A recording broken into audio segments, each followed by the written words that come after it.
I'm seeing a lot of different looking worms around. What are these?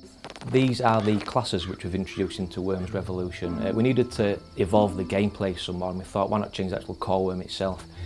We've had the same worm for about 15 years now, so we thought, why not make it a bit different? So we've changed his actual physical size. So we've got these various new classes which we've got 4 of. There's the Scout, there's the Soldier, Scientist and the Heavy.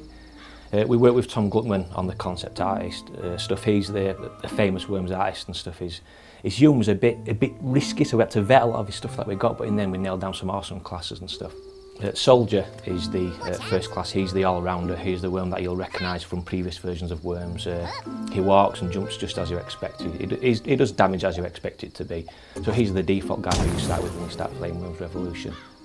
Then you've got the Scout worm. He's the little cute fella. He's the Scout worm. He's the sort of worm that you trust to look after your cat for a fortnight while you went on holiday to Ossett.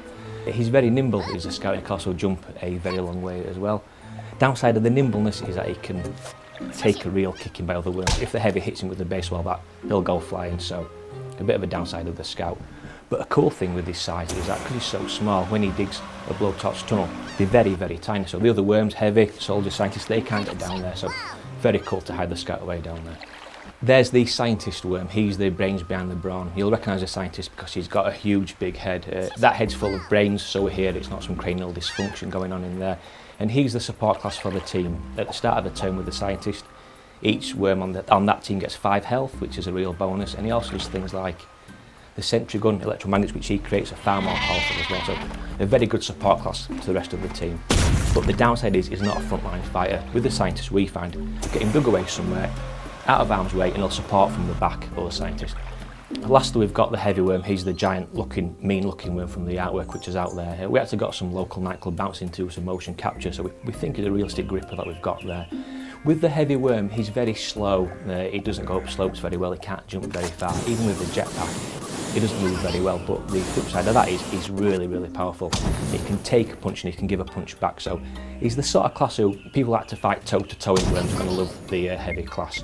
And something which we've got for Worms Revolution is actual physical damage on the worms themselves. Usually worms can go 12 rounds and they don't bat an eyelid, but now in Worms Revolution they've now got black eyes, they can have missing teeth, they can have bandages. It's funny, but at the same time it's a bit tragic, so you kind of realise what these worms are going through and stuff, so it does shed a tear to your eye while being funny at the same time. If I want to dress up before war, what customisation elements are available? One of the things we've got more of is hats in Worms Revolution. We know people love hats, so we've got the usual selection of military style hats like the World War II helmet. If you want to dress your worm up military, serious style, then you can do that.